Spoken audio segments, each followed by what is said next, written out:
అందరికీ నమస్తే అండి. నా పేరు అనిల్ కేతా. జనగలం ప్రేక్షకులకు స్వాగతం. ఇవాళ మనం చాలా ఇంపార్టెంట్ టాపిక్ మాట్లాడుకుంటున్నాం. జగన్ మోహన్ రెడ్డి గారు ఆంధ్రప్రదేశ్ రాష్ట్రంలో మెడికల్ కాలేజెస్కి సంబంధించి గడిచిన కొన్ని రోజులుగా ఆయన పత్రికల ద్వారా, ఆయన మీడియా ద్వారా లేదా ఆయన సోషల్ మీడియా ద్వారా చాలా విస్తృతమైన ప్రచారం చేస్తున్నాడు. ఈ ప్రచారాన్ని ఏ విధంగా అర్థం చేసుకోవాలి?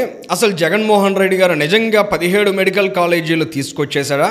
అసలు ఇందులో ఉన్నటువంటి వాస్తవాలు ఏమిటి అనే విషయాల మీద ఈ వీడియో పూర్తిగా చూసిన తర్వాత మీకు నిర్దిష్టమైన అభిప్రాయం ఏర్పడుతుంది. ఖచ్చితంగా ఈ విషయాన్ని చెప్పగలం. అంతకుముందు ఒక విషయాన్ని మనం మాట్లాడుకోవాలి.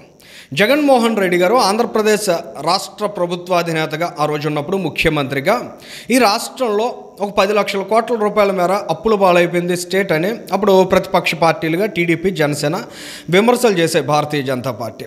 అయితే ఇక్కడ మనం గమనించాల్సినటువంటి అంశం ఏంటంటే, జగన్ రెడ్డి గారే సర్టిఫై చేశారు, నేను 10 లక్షల కోట్ల రూపాయలు అప్పులు చేయలేదు, నేను చేసిన అప్పులన్నీ కలిపితే 7-8 లక్షల కోట్ల రూపాయలు ఉంటాయన్నారు. మరి ఇక్కడ జగన్ రెడ్డి గారు ఆంధ్ర రాష్ట్రాన్ని తీసుకొచ్చిన అప్పుల కుప్ప ఎటుపోయింది? ఆంధ్రప్రదేశ్ రాష్ట్ర ప్రజానీకం జేబులో ఇవాళ డబ్బు లేనటువంటి సందర్భం. అటు ప్రభుత్వ ఖజానాలో కూడా డబ్బు లేదు. మరి ప్రభుత్వం దగ్గర లేదు, ప్రజల దగ్గర లేదు. మరి జగన్ రెడ్డి గారు తీసుకొచ్చినటువంటి అప్పులు డబ్బు ఎటుపోయింది అనే సందేహం సాధారణంగా జనానికి కలగాలి. ఈ సందేహం ఇవాళ ఎందుకు లేవనెత్తుతున్నామంటే, మెడికల్ కాలేజీలకు సంబంధించి జగన్మోహన్ రెడ్డి గారు నిస్సిగ్గుగా, ఎక్కడ సిగ్గుపడకుండా, ఎక్కడ మొహమాట పడకుండా, కనీస ఇంగితం, జ్ఞానం, చీము, నెత్తురు ఇలాంటివి ఎవరికైనా ఉంటే కొన్ని తప్పులు చేయరు. పిల్లల భవిష్యత్తుకు సంబంధించినటువంటి సొమ్మును తినేసేటువంటి నీచమైన కక్కుర్తి బుద్ధి ఎవరికైనా ఉందా అంటే ఖచ్చితంగా ఆయన నడిపినటువంటి ప్రభుత్వంలో ఎవరికో ఉంది. ఆ బుద్ధి ఎవరికి ఉందనేది మరి జగన్ రెడ్డి గారికే తెలియాలి. లేదా ఇవాళ కూటమి ప్రభుత్వం విచారణ జరిపితే బట్టబయలు కావాలి. ఈ అంశాన్ని ఇక్కడ ఎందుకు ప్రస్తావిస్తున్నామంటే, జగన్మోహన్ రెడ్డి గారు 8,500 కోట్ల రూపాయలతోటి మెడికల్ కాలేజీల నిర్మాణం ఆ రోజు ప్రారంభించేశాను. 17 మెడికల్ కాలేజీలు, నేను దాదాపుగా కాలేజీల పనులన్నీ పూర్తి చేసేసాను. ఏదో అరాకొర కొన్ని కాలేజీల పనులు పూర్తి అవ్వాలి, అవి కూడా జరిగిపోతే వేల సంఖ్యలో విద్యార్థులు వెళ్ళిపోయి వైద్య విద్యను అభ్యసించవచ్చని నీతులు చెబుతున్నాడు. మరి ఆ నీతులు, ఆ శుద్ధులు నిజంగా జగన్మోహన్ రెడ్డి గారికి చెప్పడానికి అర్హత ఉందా? ఇవాళ కూటమి ప్రభుత్వం అధికారంలోకి వచ్చిన తర్వాత తొలి రోజు నుంచి డబ్బులు లేవు అనే విషయాన్ని చెబుతూనే ఉంది. అటువంటి సందర్భాన్ని ఆంధ్ర రాష్ట్ర ప్రజానీకం గుర్తించారు కాబట్టి ఆ రోజుల్లో జగన్మోహన్ రెడ్డి గారిని తరిమి కొట్టినంత పని చేశారు 11 సీట్లు ఇవ్వడం ద్వారా. మరి వాళ్ళ జగన్మోహన్ రెడ్డి గారు అడుగడుగునా కూడా ఈ రాష్ట్రంలో అభివృద్ధి జరగకూడదు అనుకుంటున్నారు. అందులో భాగంగానే ఈ మెడికల్ కాలేజీల అంశాన్ని కూటమి ప్రభుత్వం ప్రాధాన్యతగా తీసుకొని పీపీపీ మోడ్లో, అంటే ప్రైవేట్ అనేటువంటి పేరు అక్కడ మనకి వినబడుతున్నా ప్రైవేటుకి అప్పచెప్పడం కాకుండా ట్రస్ట్ లేదా సెక్షన్ 8 ద్వారా రిజిస్టర్ అయి ఉన్నటువంటి కంపెనీస్కి మాత్రమే ఈ ప్రైవేటు భాగస్వాములుగా చేర్చాలి. తద్వారా సేవాభావం ఉన్న వ్యక్తులు ఈ రాష్ట్రంలో ఈ పీపీపీ మోడ్లో ఏవైతే మెడికల్ కాలేజీలు అందుబాటులోకి వస్తాయో వాటిల్లో కూడా సేవాభావంతో ప్రజలకు, విద్యార్థులకు ఉపయోగపడే విధంగా నిర్ణయాలు తీసుకుంటారనేటువంటి ఒక ఆలోచన చేసింది. ఇక్కడ జగన్మోహన్ రెడ్డి గారు దీన్ని ఒక రాజకీయ అంశంగా వాడుకునే ప్రయత్నం చేశారు. ఏదో రోడ్డున పోతూ ఆయన తవ్వినటువంటి గుంటలో బురద పేర్కొంది. ఆ బురదను ఎవడో శుభ్రం చేస్తుంటే వచ్చి ఈయన పెద్ద బండరాయి తెచ్చేసాడు. ఇవాళ ఆ బురద అంతా వచ్చి ఈయన మొహం మీద పడింది. ఇది గుమ్మడికాయలు దొంగ ఎవరంటే భుజాలు తడుముకుంటారు కదా, ఆ విధంగా జగన్ రెడ్డి గారికి పులివెందుల ఎమ్మెల్యేగా అసెంబ్లీకి వెళ్ళడం ఇష్టం లేకపోతే ఇంట్లో కూర్చుని గోల్డ్ గిల్లుకోవచ్చు, ఆయనకి ఏ పని లేకపోతే, లేదా వ్యాపారాల్లో చక్కబెట్టుకోవచ్చు. ఆంధ్ర రాష్ట్ర ప్రజానీకం నెత్తురంతా పీల్చేసి అనేక వేలకు లక్షల కోట్ల రూపాయల వ్యాపార సామ్రాజ్యాలను ఎస్టాబ్లిష్ చేసుకున్నాడు కదా ఆయన, వాటిని కూడా చక్కబెట్టుకోవచ్చు. కానీ జగన్మోహన్ రెడ్డి గారు ఇవాళ తాడేపల్లి ప్యాలెస్లో ప్రెస్ మీట్ పెట్టుకుని చాలా తగుదనమ్మా అన్నట్టు నీతులు చెబుతున్నాడు. ఆయన ఈ మెడికల్ కాలేజీల గురించి మాట్లాడుతూ నేను దాదాపుగా పూర్తి చేసేసాను, చంద్రబాబు నాయుడు గారు ఇవాళ ప్రైవేట్ మాఫియాని సృష్టిస్తున్నారు, ఇవాళ ప్రైవేట్కి ఈ మెడికల్ కాలేజీలు అన్నీ కట్టబెట్టేటువంటి ప్రయత్నం చేసేస్తున్నారని చెప్పాడు. మరి జగన్మోహన్ రెడ్డి గారు చెప్పేది నిజమా, అటు చంద్రబాబు నాయుడు గారు చెప్పేది నిజమా అనే అంశాలను మనం అర్థం చేసుకోవడానికి అసలు వాస్తవాలు ఏంటనేది మనకు తెలియాలి. కొంత లోతుగా వెళ్తే మాకు తెలిసిన విషయం ఏంటంటే, జగన్మోహన్ రెడ్డి గారు ఈ మెడికల్ కాలేజెస్ని నాబార్డ్ రుణం ద్వారా కట్టాలనుకున్నారు.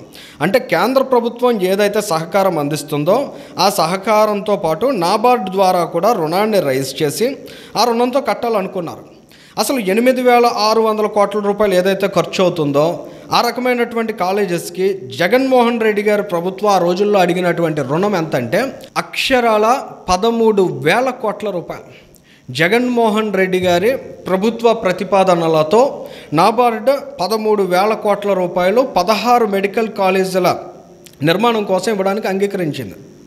ఇది ఒక న్యూస్ ఆర్టికల్, నేను మీకు చెప్పేది. ఇప్పుడు దీనికి సంబంధించిన లింక్ కూడా మీకు కింద ప్రొవైడ్ చేస్తాం. అయితే ఈ 13,000 కోట్ల రూపాయల రుణం ఏదైతే ఇప్పుడు మనం మాట్లాడుకుంటున్నామో అందులో 1,392 కోట్ల రూపాయలు ఆల్రెడీ శాంక్షన్ అయిపోయింది. ఎప్పుడు శాంక్షన్ అయిందంటే 2022లోనే శాంక్షన్ అయింది. అంటే దాదాపుగా 1,400 కోట్ల రూపాయలు నాబార్డ్ ద్వారా డబ్బులు తీసేసుకున్నారు. ఇప్పుడు కొత్తగా వెలుగులోకి వచ్చినటువంటి అంశం ఏంటంటే జగన్మోహన్ రెడ్డి గారి ప్రభుత్వం మొత్తం 4,500 కోట్ల రూపాయలు నాబార్డ్ ద్వారా లోన్ తీసుకుందని చెబుతున్నారు. మరి వాళ్ళు ఈ మెడికల్ కాలేజీలకి ఈ మహానుభావుడు ఈ మహామేత కుటుంబం ఏ పని ఊరికే చేయదు కదా. మరి ఈ మెడికల్ కాలేజీలకి వీళ్ళు ఎంత ఖర్చు పెట్టారు వాళ్ళని మనం గమనించినట్లయితే 950 కోట్ల రూపాయలు కేంద్ర ప్రభుత్వం నుంచి తీసుకున్నారు. ఈ 950 కోట్ల రూపాయలు రాష్ట్ర ప్రభుత్వ ఖజానా నుంచి 350 కోట్ల రూపాయలు ఖర్చు పెట్టామని చెప్పారు. మరోవైపు 350 కోట్ల నుంచి 700 కోట్ల రూపాయల మేర కాంట్రాక్టర్స్కి బకాయిలు ఉన్నారు ఇప్పటికీ అని ప్రస్తుతం రాష్ట్ర ప్రభుత్వం ఇస్తున్నటువంటి సమాచారం. అంటే దాదాపుగా 2,000 కోట్ల రూపాయలు ఇక్కడ మనకు కనబడుతుంది. కానీ అక్కడ పనుల్ని మనం చూసినట్టయితే దరిదాపుగా అన్ని కాలేజీల్లో కూడా ఫౌండేషన్ వేసినటువంటి దశలోనే అక్కడ మెడికల్ కాలేజెస్ ఉన్నాయి.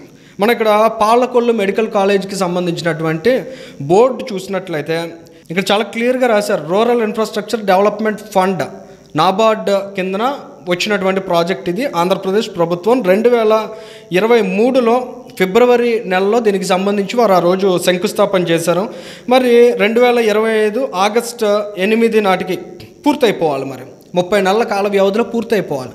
సరిగ్గా ఆ టైంకి అవ్వకపోయినా ఎంతో కొంత అవ్వాలి కదా. మరి వాళ్ళ ప్రజెంట్ స్టేటస్ ఏంటి? పాలకొల్లు మెడికల్ కాలేజ్లో మీరు ఇక్కడ ఇమేజెస్లో చూడగలుగుతున్నారు. అంటే జగన్మోహన్ రెడ్డి గారు ఎంత కమిట్మెంట్తో ఆ రోజుల్లో పనిచేశారన్నమాట. మీరు ఇమేజ్లో చూస్తున్నారు కదా. 30 నెలల కాలంలో పాలకొల్లు మెడికల్ కాలేజ్కి సంబంధించి జరిగినటువంటి పనులు ఇవి.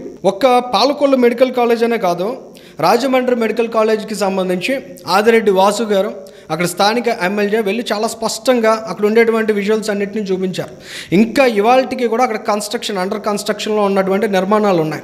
ఇక్కడ మనం ఒక విషయాన్ని చాలా స్పష్టంగా అర్థం చేసుకోవాల్సింది ఏంటంటే పులివెందుల మెడికల్ కాలేజ్కి ఆల్రెడీ కేంద్ర ప్రభుత్వం అక్కడ తరగతులు స్టార్ట్ చేసేమని చెప్పి అనుమతులు ఇచ్చినా కూడా రాష్ట్రంలో ఉన్నటువంటి మెడికల్ ఎడ్యుకేషన్ డిపార్ట్మెంట్ దాన్ని అడ్డుకుందని చెప్తున్నాడు కదా జగన్మోహన్ రెడ్డి. అసలు అక్కడ ఎన్ని మెడికల్ సీట్లు రావాల్సి ఉందో తెలుసా?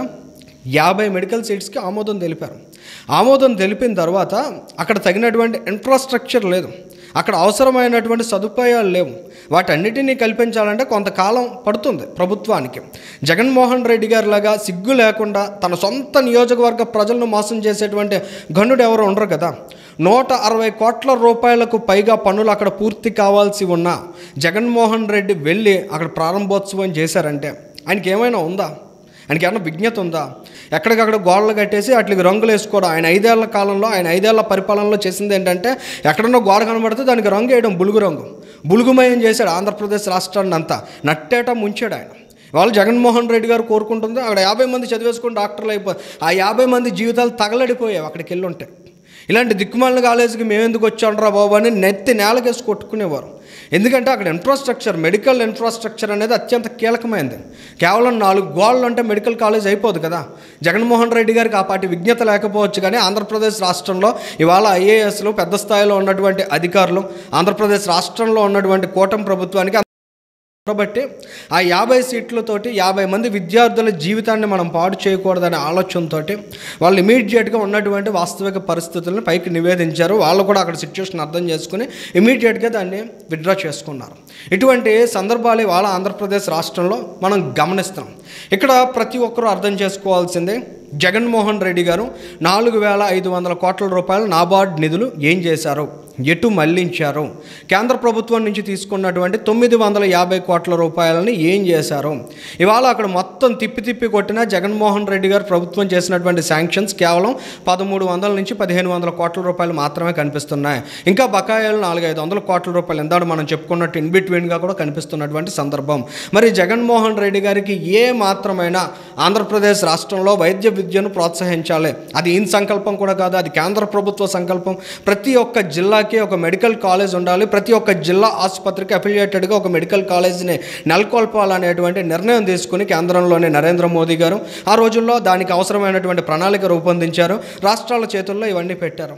ఇలా జగన్మోహన్ రెడ్డి లాంటి ముఖ్యమంత్రులు ఉంటే ఒక రాష్ట్ర యువత భవిష్యత్తు ఏ విధంగా తగలడిపోతుంది అనే దానికి ప్రస్తుతం మనం మాట్లాడుకున్నటువంటి అంశాలన్నీ ఒక ఉదాహరణగా భావించాలి.